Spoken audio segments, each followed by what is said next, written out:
Welcome to Love and Murder. I'm your host, Char. I'll be joined by host Ky. When I was a child, I would pinky promise with my friends never ever to tell a secret. But imagine you grow up and your pact results in murder. That's part of the agreement. Yes, a cold-blooded kill. Want to hear more? Stick around for this twisted tale. It's Love and Murder.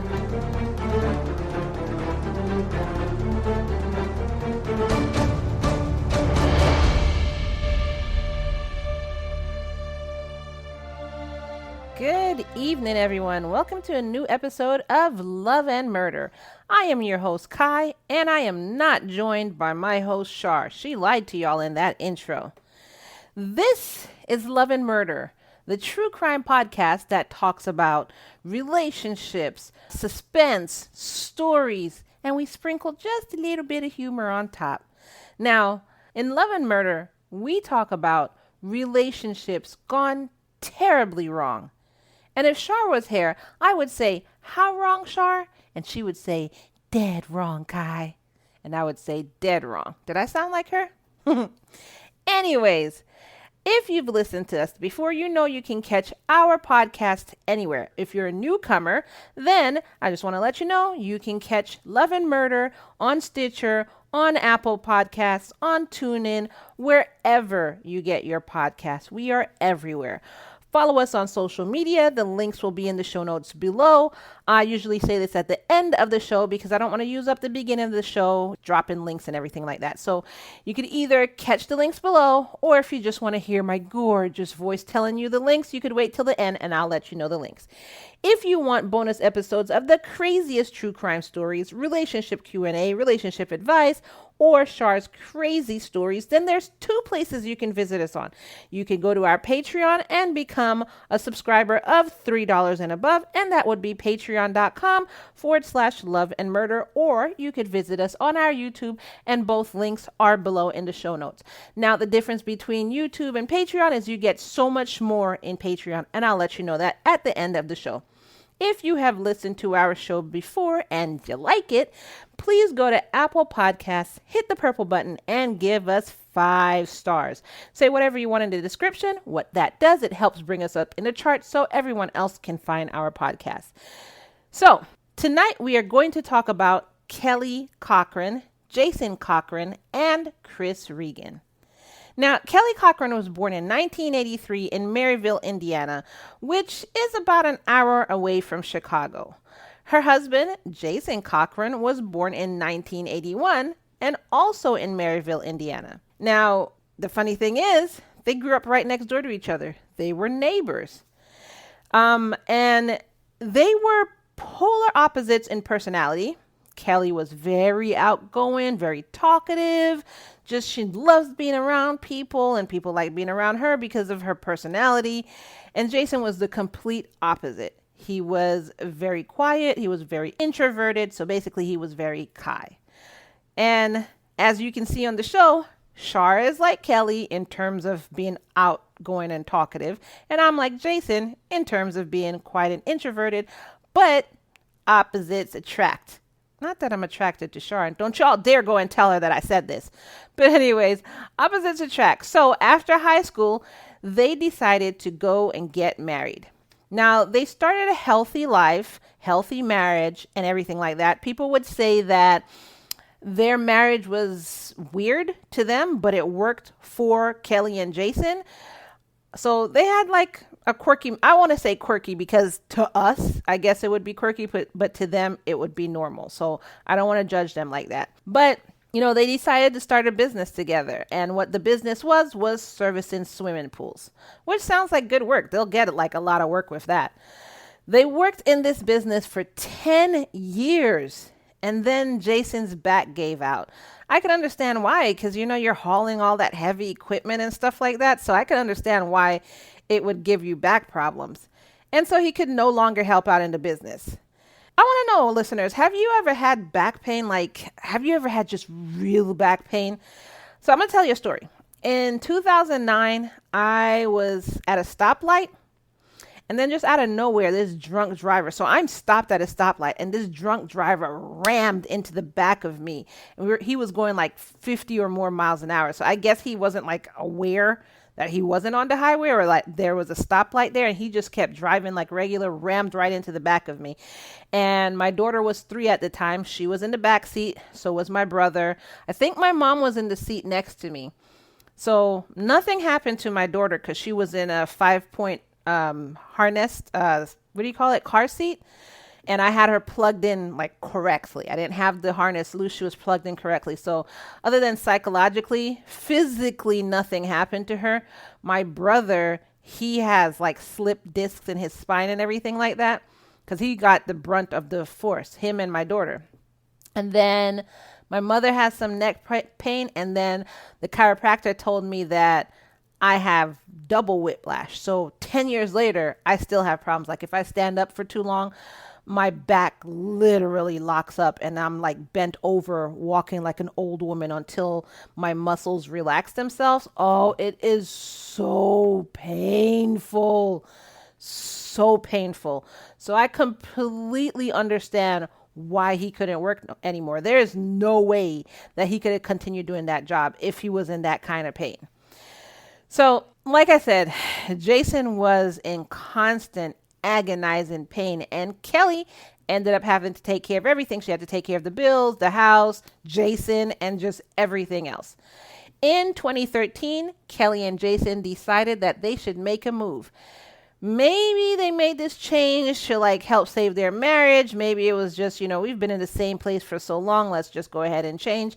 But definitely in part to get access to legal marijuana to help Jason's pain.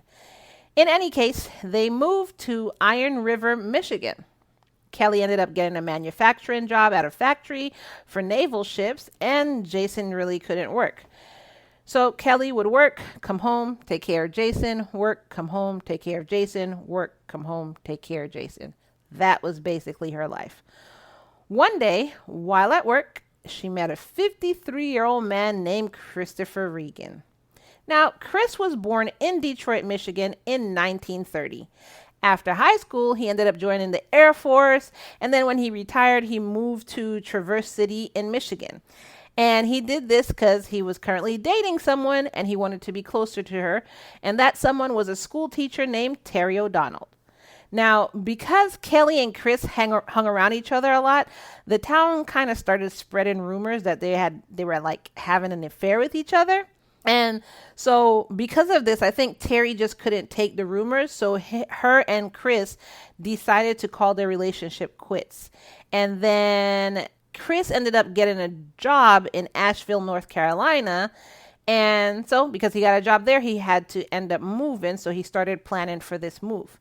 Now, even though Chris was leaving, him and Terry decided to try and work on rekindling their relationship. So what happened was on the morning of October 14th, 2014, Chris texted Terry because he wanted to talk to her, and they were kind of like going to work on their relationship, and they were planning on spending the weekend together, and they were going to start making plans for Thanksgiving and December to be together during those times as well.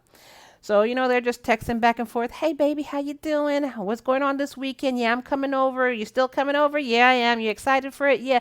We're going to talk about Thanksgiving. I want to spend it with you. I know we broke up, but I still want to be with you. And I kind of want to be with you in December. Oh, that's so great. I can't wait for that. So just texting back and forth. And then the texting just stopped. And like 10 days later, Terry hadn't heard from Chris. So she's like, hey, Chris, I didn't see you this weekend. What happened? Like, you didn't come over. You didn't call. Hey, Chris, what's going on? Hey, Chris, you there? Hey, Chris, I'm going to come over your house. I'm not hearing from you. Chris. So after 10 days of this, she went to the cops and reported him missing. Now, the police that she reported him missing to was the Iron River Police. So police came out to search his home, and when they entered his home, it looked like it had been ransacked. Like, oh my God, everything was overturned. It was just trashed. But when you spoke with Chris's family, his friends, his parents, everything like that, this was not Chris. Like, Chris was organized. He was very neat. He was organized. So this is not normal for his house. The police also noticed that his phone was missing and so was his car, which is not normal for anybody in this day and time. You may have a small amount of people who don't have a phone or just leave their phone, but most people, no. They have their car, they have their phone, and that's just it. They may forget, like, I don't know, their purse, they may forget their jacket, but they have their phone. So police began a search for either Chris or his car. Because, if you find the car, it's outside of a bar, you go in the bar, hasn't anybody seen Chris? If you find a car, you find him. And if you find him, well, you were searching for him anyway. So they searched for either him or the car, but they found the car first. And it ended up being outside of town, just in a random place, just like on the side of the road somewhere. So it was like, okay, so did he walk into the forest or what?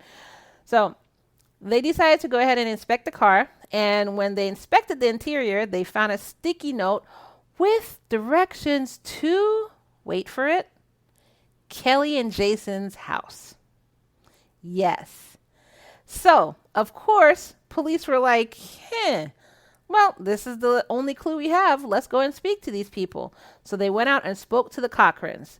Now, Kelly, in true Kelly form, was really talkative, helpful, outgoing. Yeah, I'll tell you everything we talked about 10 days ago. He was, we were just friends and we were just talking about work. Why am I talking with a southern accent if they're from the north? Yeah, sorry about that. Anyways, but, whereas Kelly was helpful and talkative, Jason was not. He stood off to the side. He was very uncooperative, and the cops described him as kind of, quote unquote, emotionless. Kelly said the last time she'd heard from him was 10 days ago. And Sergeant Cindy Bartett was suspicious of Kelly's behavior and even more of Jason's behavior. But, her suspicions were more of a gut feeling than anything concrete to base them on. So what are they going to do about it? It's like, there are some cops, they've been on the force for so long that they get these gut feelings like something's not right, but I can't put my finger on it. But you can't really arrest somebody on a gut feeling. So, like, what are you going to do, Now, as police were investigating Chris's disappearance, they came to find out Kelly and Chris had been having an affair because the town was the talking. They was like, oh, yeah, Chris and Kelly, oh, yeah, they've been having an affair for a while. That's been going on for a while. We all knew about it. So what does that make that? You see, Chris and Kelly were having an affair. Chris is missing. Kind of sounds like motive. I'm not really sure, but it kind of sounds like motive to me. So they ended up bringing Kelly and Jason in for questioning. And Kelly admitted that, yeah, we were having an affair, but it's only because me and Jason, we were okay with an open relationship. So when you think about it, that's not really having an affair, right? Right? That's not, it can't be having an affair because he's okay with it. So we cool? Can I go home now? So they were like, yeah, no. Okay, you wait right here and we're going to go talk to Jason real quick. So when they went and talked to Jason, he basically had a different story. He was like, no, I didn't agree to an open relationship.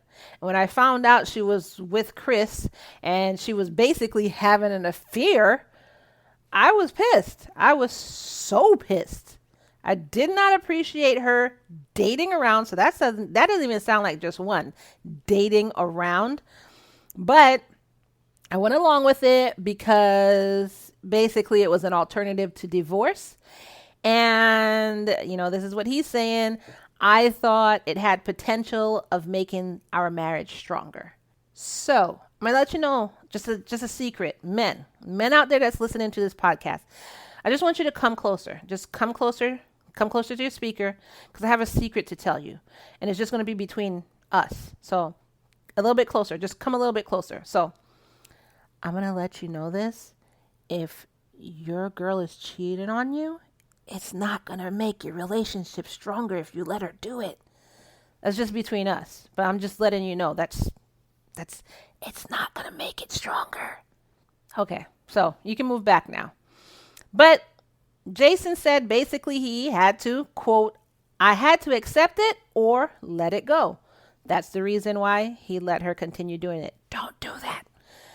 In March of 2015, police went and searched Kelly's house. They were looking for any evidence in the disappearance of Chris because, they still haven't found him. What they found instead were two .22 guns, a baseball bat in the living room, and a hammer that was hanging in the living room. None of this is evidence, though. Anybody could have that. I could have a hammer just randomly hanging on my living room wall surrounded by wreaths of flowers because art, right? I don't know. They also found a book that Jason was writing where he talked about going on killing sprees and getting revenge against a person. And when they read the description of the person, they thought this kind of was a close representation to Chris. Now, in my opinion, my humble opinion, this is more of a suspicion and less of evidence. Because anybody could write anything. Like, I could write, Char's hair. That doesn't mean she's actually here. I could write anything. Anybody could write anything. And also, if some people use journaling or story writing to work through their frustrations. And that's basically all this could have been. Like, he was angry that she was with Chris. And literally, he could have been writing about Chris. But it was just to get his frustrations out. You know what I'm saying? So, again, that's not evidence. That's just stuff you found. I guess you would call it, quote unquote, items of interest, maybe. But still not evidence. Now, during the investigation, Kelly and Jason decided to pick up and move back to Indiana. They were like, you know what? Kind of sick and tired of all this questioning and you coming into my house and everything like that. So we're going to move to Indiana. So, sayonara. Now, a year later, on February 20th, 2016, Kelly called 911 in a panic. She was like, her husband, Jason, he's not breathing. And then she said, quote, his face is like blue. He's barely breathing. I don't know what's wrong. He's throwing up. He's sweating. I need an ambulance now. Y'all like my acting? Yeah. Okay. Emergency personnel were dispatched, and when they arrived, they saw that Jason was already dead. And Kelly was hysterical, like you've never seen somebody so hysterical before. That's how hysterical she was. Checked Jason over, like while he was there, so just the preliminary check based on the evidence that was there and what they saw of him. And so they determined based on that he died from a heroin overdose, which Kelly was like, oh yeah, that's right. Yeah, he was, I remember, yeah, he was using heroin because his back hurt a lot. So no, I totally, yeah, heroin overdose. Yeah, that's right. However, when Jason's friends heard about this news of his death and how he died, they were like, oh, no. I'm going to tell you right now, Jason would never do anything harder than marijuana. He was afraid of those hard drugs, and he totally wouldn't do that. So I don't know where this came from. That is totally not Jason. So now police have their radars up. Like, what in the world? So after the Hobart Medical Examiner did an autopsy, because, once the police are like, they send it off for an autopsy. They send the body off for an autopsy. They ended up finding opiates, morphine, and codeine in his body. They also found out that what didn't happen was he didn't die from an overdose. He actually died from asphyxiation from strangulation. Dun, dun, dun. So now his manner of death was changed from overdose to homicide. That's when everybody collectively, all together now, turns and looks at Kelly. So over the course of 2 months, Kelly was brought into the police station for constant questioning. But towards the end of April 2016, Kelly moved out to the West Coast. She was like, you know what? Bump this, moving to the West Coast now. Because for some reason, these people just like to move when the going gets tough. It's time to move.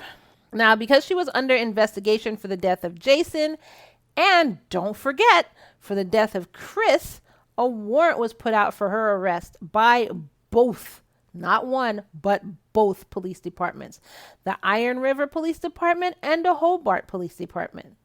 Now, they searched for Kelly and they continuously text her. They were kind of hoping that, she would reply to the text messages and then they could get a fix on her GPS, but she would never answer. However, on April 28th, 2016, they ended up finding her living at her cousin's house in Kentucky and they arrested her.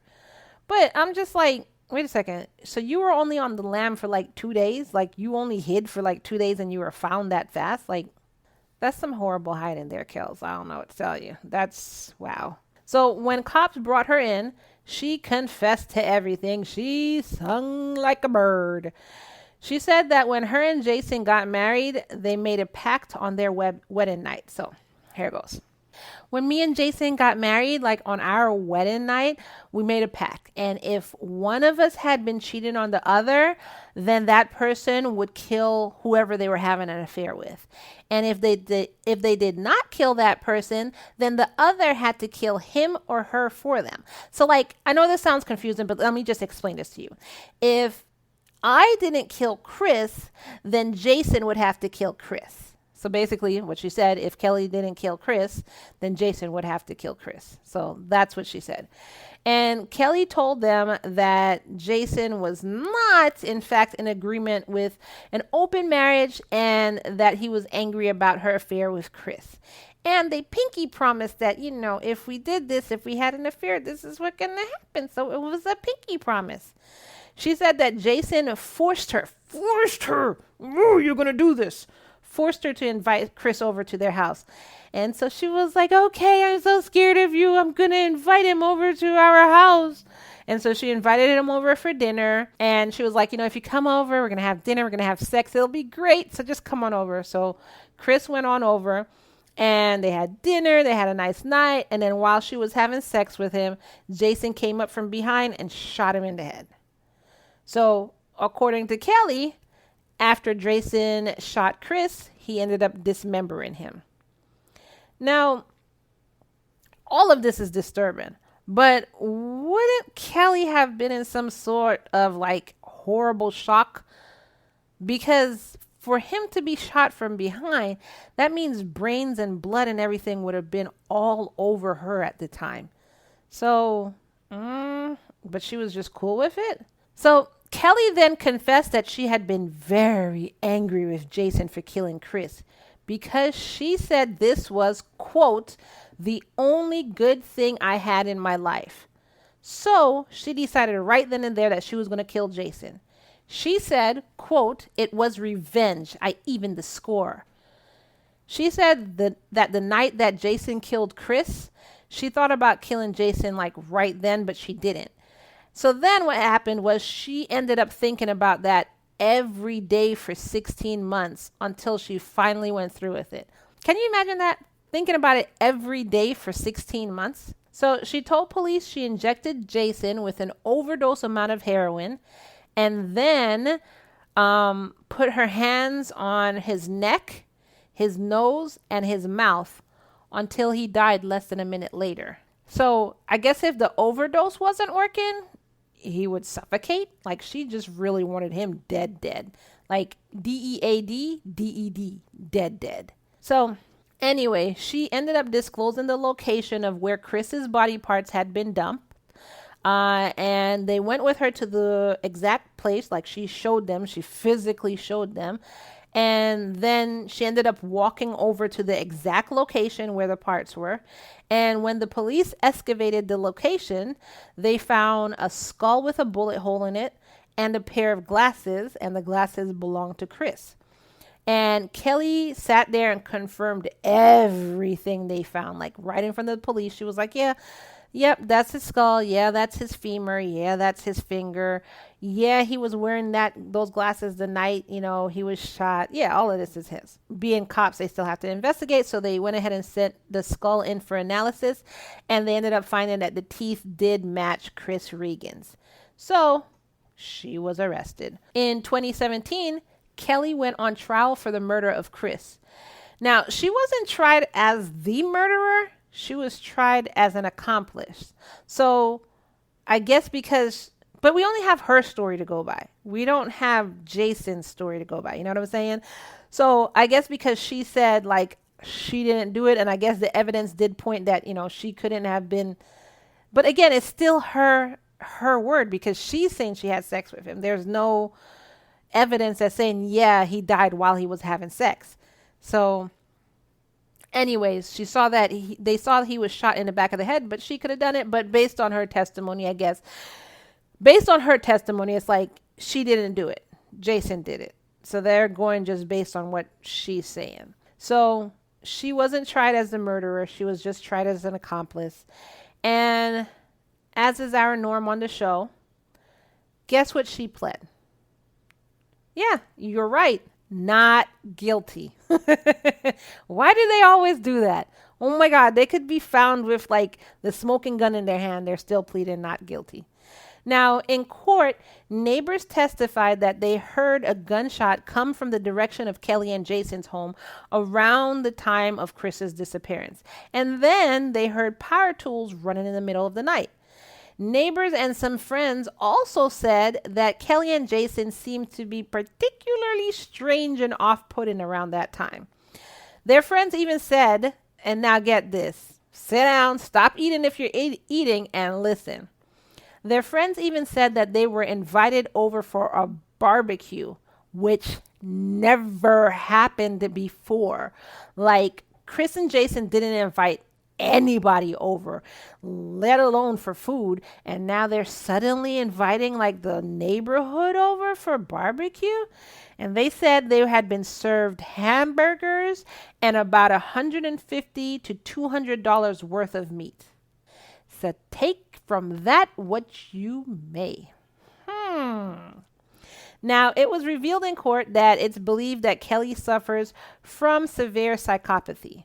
Now, according to NCBI's website, quote, okay, you're going to have to bear with me. Psychopathy is a neuropsychiatric disorder marked by a deficient emotional response, lack of empathy, and poor behavioral control, commonly resulting in persistent antisocial deviance and criminal behavior. Its symptoms include impulsivity and lack of empathy, end quote. Now, based on Kelly's desire to murder and her ability to instinctively lie, that's where they're showing that she could be a psychopath. Now, I'm just wondering if she's a psychopath or she's just straight up crazy.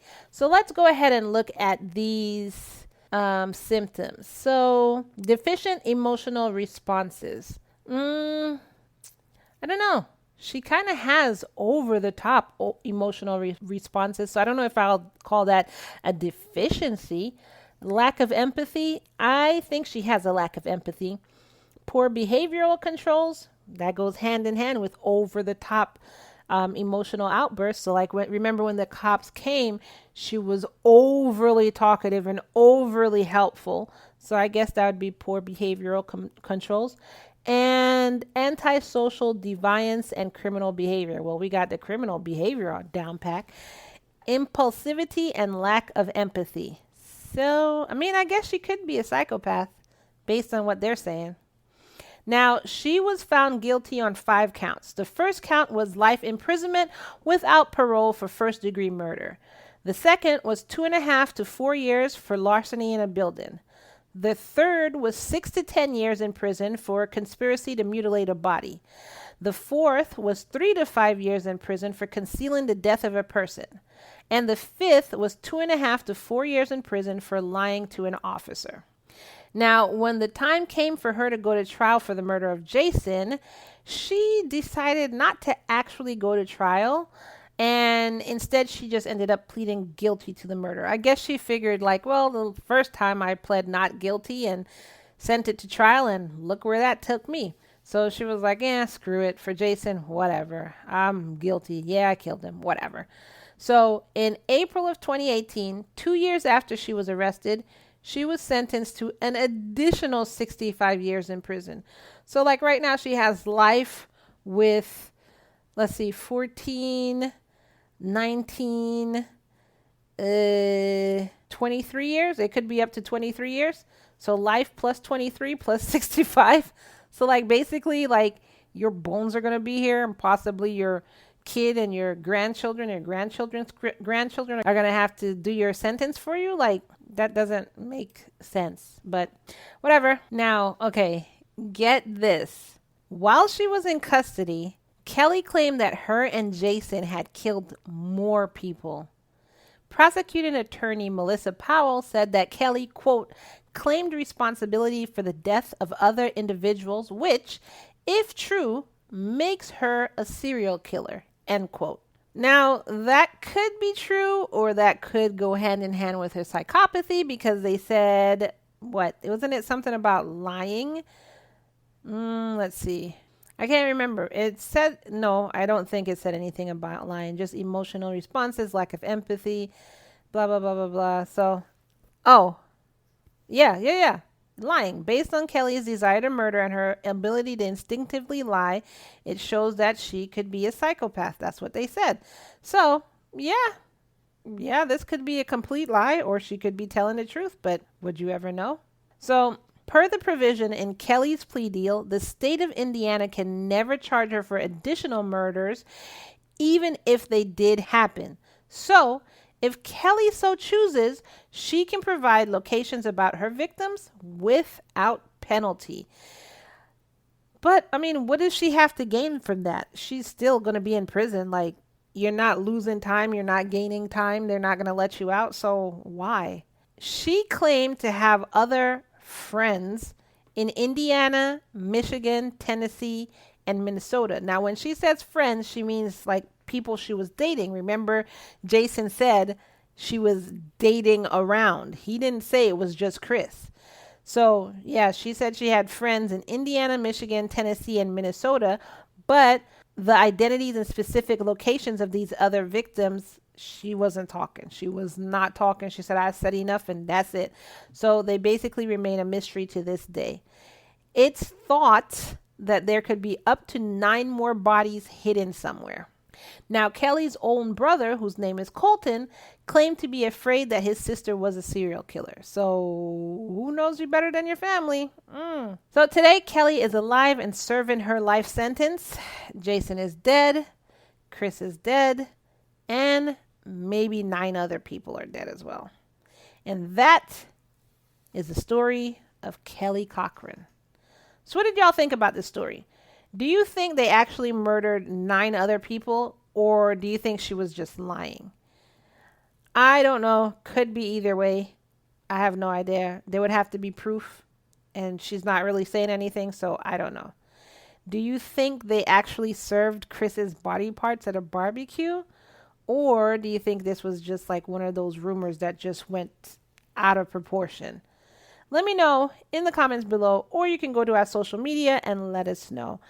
So for the social media, it's facebook.com/relationship crime. You can go to our Twitter, which our Twitter still has the handle of No Conduct Radio. You can go and join our Facebook fan group so we can have discussions in there. And that is Love and Murder fan page. So basically just go to Facebook and search Love and Murder fan page, or you can simply search that on Google and it'll be like the first thing that pops up. Now, if you like this episode, go to Apple Podcasts, hit the purple button and give us 5 stars. You can say whatever you want in the description, but this helps bring us up in the charts.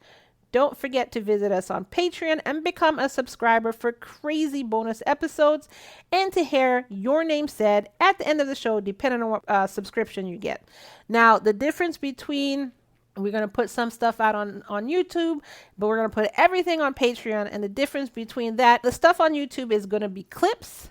So it's just going to be clips, but if you go to Patreon, you'll get the entire episode. So on Patreon, you'll get the entire episode of the stuff that we put on YouTube. You'll also get Crazy Crime from Char and I, Char's Crazy Life Story, which she can go into more detail in Patreon, because on YouTube, they kind of censor you. And you'll get relationship advice, relationship Q&A. You can ask your question and hear the answers on there.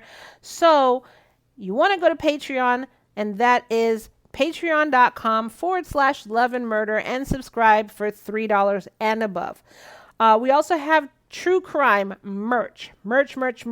So we have, mugs. We have travel mugs. Our best sellers are mugs. People love the mugs. We have shirts, pillows, blanket so you can sit down and watch your true crime stories with your blanket and your pillow and just be ready. We have phone covers, masks.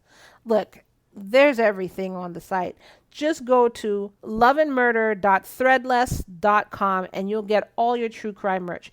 The easiest thing to do, though, is go to our website, www.murderandlove.com, which is love and murder backwards, murderandlove.com, and you'll find the links to everything on the site. You even can listen to our episodes on the site. So, like, everything's there. You don't have to go to 50,000 different places. Everything is on the website. Now, a very, very, very free and easy way to help us, it only takes less than a minute, is basically by hitting the share button on this episode and sharing it with your friends. You can send it to your social media. You can send it to, let's see, your social media. So that's Twitter, Pinterest, Instagram, Facebook, your Facebook group, whatever. You could even send it to your friends' emails. You can send it to WhatsApp, text messages, whatever. It's just hit the share button and share with your friends. Then y'all could discuss this episode. Like, why is Ky doing this again by herself? I don't know. Let's all ask Char, shall we? But that's an easy way to support us. And no, I'm not being passive aggressive. Char knows, and she's going to listen to this episode. She just has some stuff to do. So now that's all we have for you tonight. And yeah, if your significant other is cheating on you, and you had a pinky promise swear to, I don't know, kill the other person that you're cheating on with, you know you can get out of a pinky promise, right? You know it's not something that you literally have to do. So I just want to remind you, if this is happening, just go with our motto, which is all love and no murder, y'all. Peace. Have a great night.